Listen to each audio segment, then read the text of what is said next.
ఎలాంటి ఆశ్రిత పక్షపాతం లేదు కాబట్టే ఖచ్చితంగా ఈ కేసును కొట్టివేయడం జరిగింది. What ever the criminal petition is dismissed.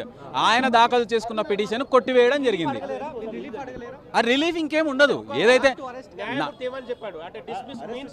ఆయన దాఖలు ఏసీబీ కేసు దాఖలైన తర్వాత ఆయన దాఖలు చేసుకున్న క్రిమినల్ పిటిషన్, హైకోర్టు ముందు దాఖలు చేసుకున్న క్రిమినల్ పిటిషన్ అనేది కాంప్రిహెన్సివ్గా డిస్మిస్ చేయబడ్డది. అంటే దాంట్లో ఆయనకున్న మధ్యంతర ఉత్తర్వు, మధ్యంతర ప్రొటెక్షన్ ఏదైతే interim protection of not to arrest ఏదైతే ఉందో అది ఈ రోజుతో చెల్లుబాటు అయిపోయింది. తక్షణం ఏసీబీ ఆయనను అరెస్ట్ చేసుకునే అధికారం, అవకాశం high court anti corruption bureau of తెలంగాణకి ఇవ్వడం జరిగింది. నాట్ టు అరెస్ట్ అనేది కోరుతారు, ఆర్డర్ కాపీ రావాలి కాబట్టి ఇట్స్ ఎ రైట్. ఆయనకు ప్రొటెక్షన్ ఉంది. రేపు ఆయనకు నోటీస్ కూడా ఉంది. ఇన్వెస్టిగేషన్లో భాగంగా 9వ తారీఖు తారక రామారావు అనే వ్యక్తి, మాజీ cabinet minister, president of so called BRS and TRS party is to attend before the ACB forthwith. అంతే కదా, ఖచ్చితంగా ఆయన దాఖలు చేసిన పిటిషన్ లోపభూయిష్టంగా ఉంది. క్వాష్ పిటిషన్ అంటే ఏదో చిన్నపాటి లోపం ఏదైనా దొరికితే కనీసం దాన్ని అనవసరంగా తన మీద రుద్దినప్పుడు అయితే మాత్రమే క్వాష్ పిటిషన్లు హైకోర్టుకు వస్తాయి. ఒక్కొక్క పోలీస్ స్టేషన్లోనే ఒక సంవత్సరానికి 200 నుంచి 300 ఎఫ్ఐఆర్లు అవుతాయి. అంటే అన్ని పోలీస్ స్టేషన్లు అన్ని కేసులు రావు కదా. ఇక్కడ దాఖలయ్యేది ఒక 1000-2000 క్రిమినల్ పిటిషన్ల కంటే కూడా ఎక్కువ ఉండవు.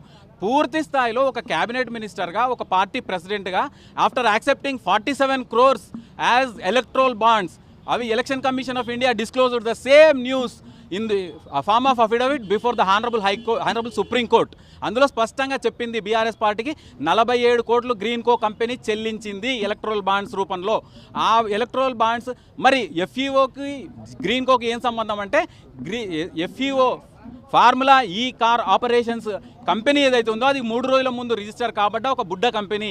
అది కేవలం green Coke sister concern, daughter concern, దానికి సంబంధించింది కాబట్టి అక్కడ చెల్లించిన చెల్లింపులు మళ్ళీ వెనక్కు చెల్లించాల్సి వస్తుందని ఈ విధంగా 55 కోట్ల రూపాయలు అవినీతి నిరోధ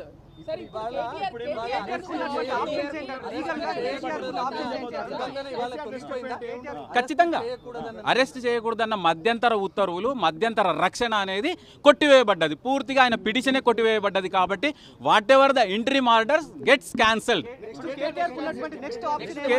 కేటీఆర్ నెక్స్ట్ సుప్రీంకోర్టుకు వెళ్ళొచ్చు. సుప్రీంకోర్టులో ఆయన వాదనలు వినిపించుకునే ప్రయత్నం ఖచ్చితంగా చేయొచ్చు. కాకపోతే ఇంటరిమ్ ప్రొటెక్షన్ కూడా మళ్ళీ ఈ విధంగా క్రిమినల్ పిటిషన్లో అడిగినట్టే స్పెషల్ లీవ్ పిటిషన్లో కూడా అడగాల్సి ఉంటుంది. పర్మిషన్ ఇస్తే తప్ప అది నెమ్మరయ్యే అవకాశాలు లేవు. ఏసీబీ నిన్ననే పూర్తి స్థాయి ఇన్ఫర్మేషన్ ఇవ్వడం జరిగింది. క్లియర్గా చెప్పింది 47 కోట్ల రూపాయలు ఏసీబీ నష్టం జరిగిపోయింది. ఇక్కడ రాష్ట్ర ఖజానాకు being the custodian of state exchequer, being the cabinet minister, he directed the IAS officer to disburse 55 crores. రాష్ట్ర ఖజానా నుంచి 55 కోట్లు చెల్లించమని మౌఖిక ఆదేశాలు జారీ చేయడం, ఆయన ప్రెస్ మీట్లో కూడా చెప్పిన విషయాన్ని కూడా కోర్టులో తీసుకోవడం జరిగింది. ఏసీబీ ముందున్న కేసుల్లో ఎవరు ప్రెస్ మీట్లు నిర్వహించరు, క్రిమినల్ పిటిషన్లు ఫైల్ చేసుకోరు క్వాష్కి.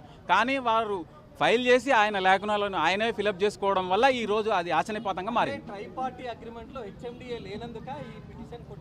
ఖచ్చితంగా ట్రైపార్టీ అగ్రిమెంట్లో government on behalf HMDA there is no clause. నష్టపరిహారం ఇవ్వాల్సిన క్లాజ్ కూడా అందులో లేదు. జనాలకు తెలియాల్సిన విషయం, జర్మనీలో ఏదో జరిగింది, బ్రెజిల్లో ఏదో జరిగింది, ఆయన తప్పుదో పట్టించే ప్రయత్నం చేస్తున్నాడు. ట్రైపార్టీ అగ్రిమెంట్లో రాష్ట్ర ప్రభుత్వం కానీ ఈ ఎఫ్ఈఓ కానీ డబ్బులు చెల్లించని పక్షంలో నెక్స్ట్ ఇయర్ రేస్కి ఎలాంటి నష్టపరిహారం చెల్లించాలన్న క్లాజే లేదు.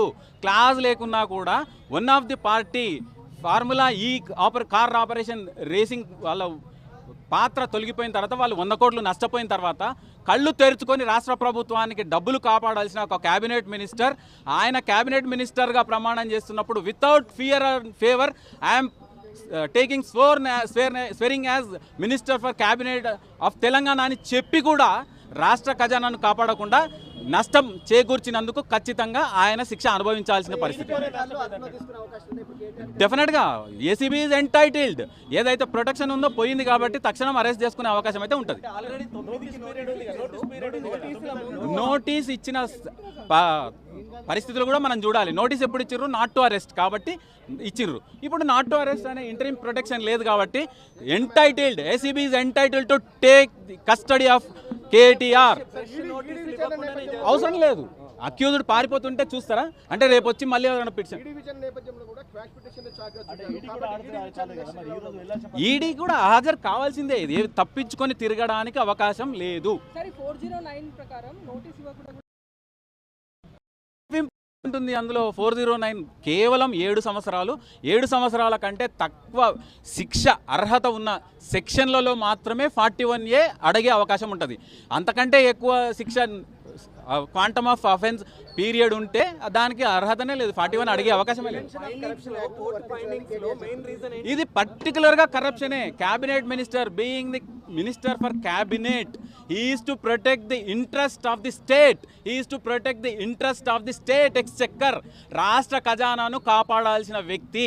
ఒక బ్యాంకర్ చేస్తే కూడా, ఒక బ్యాంక్ మేనేజర్, ఒక బ్యాంక్ ఎంప్లాయీ చేస్తే కూడా 409 అప్లికబుల్ అవుతుంది. కోర్టు ఫైండింగ్స్ లో మెయిన్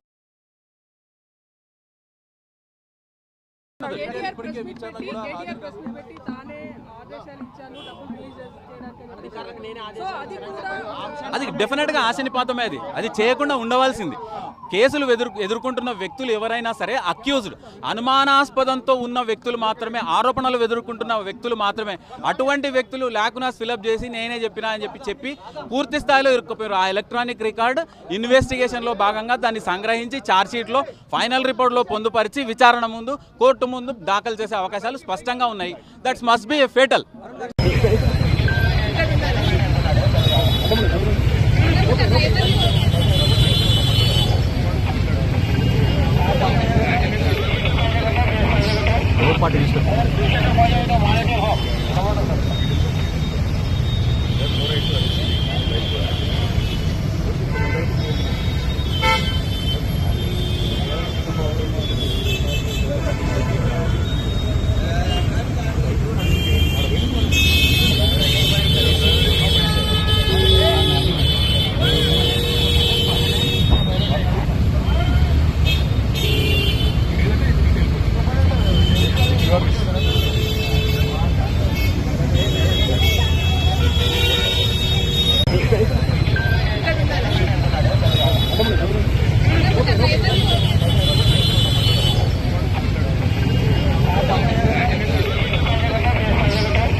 జడ్జిమెంట్ రిజర్వ్ అయిన తర్వాత అవసరం పిలిచి అయినా వచ్చినాక మీరు నా లాయర్ రాకూడదు అంటే నేను ఇన్ రైటింగ్ ఇవ్వండి.